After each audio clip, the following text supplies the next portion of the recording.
Jakarta, 29 Juni 2021. Humas MKRI, Mahkamah Konstitusi, MK, menolak untuk seluruhnya uji material Undang-Undang Nomor 5 Tahun 1960 tentang Peraturan Dasar Pokok-Pokok Agraria, UPA.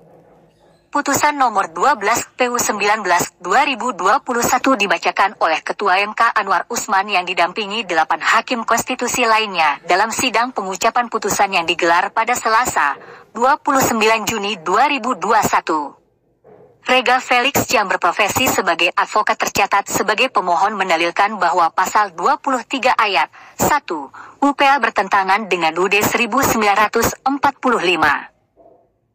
Dalam pertimbangan hukum mahkamah yang dibacakan Hakim Konstitusi Manahan MP Sitompul disebutkan demi memperoleh kepastian hukum terhadap kepemilikan hak atas tanah, dalam hal ini hak milik, setiap perbuatan hukum yang menyangkut peralihan atau pembebanannya menjadi tidak sah jika tidak dilakukan pendaftaran pada instansi yang berwenang yang telah ditentukan.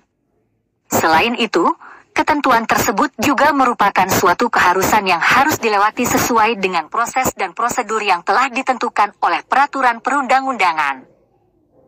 Sementara itu, terkait dengan kwitansi yang didalilkan pemohon sudah cukup menjadi bukti kepemilikan menurut mahkamah hal tersebut tidak tepat. Hakim Konstitusi Eni Nurbaningsih menjelaskan kwitansi hanyalah bukti pembayaran atau transaksi, bahkan akta jual beli yang dibuat di hadapan PAT pun, sambungnya, belum dapat dinyatakan sebagai bukti kepemilikan karena baru sebagai salah satu syarat adanya peralihan hak. Bukti kepemilikan yang sah atas tanah adalah sertifikat hak atas tanah karena melalui pendaftaran tanah akan dapat diketahui tentang siapa pemegang hak atas tanah, kapan diperalihkan hak atas tanah tersebut, dan siapa pemegang hak yang baru, termasuk juga jika tanah tersebut dibebani hak tanggungan.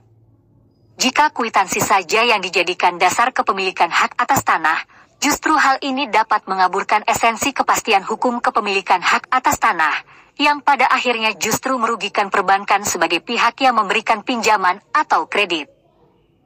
Oleh karena itu, dalil pemohon yang menyatakan proses dan prosedur peralihan serta pendaftaran hak atas tanah yang memerlukan waktu lama dan berbiaya mahal karena dibutuhkan beberapa dokumen yang dikeluarkan oleh pejabat yang berwenang bukanlah merupakan persoalan konstitusionalitas norma. Dengan demikian, dalil pemohon yang mempersoalkan inkonstitusionalitas norma pasal 23 ayat 1 dan ayat 2 UPA jika tidak dikecualikan untuk perbankan syariah adalah dalil yang tidak beralasan menurut hukum, jelas Eni.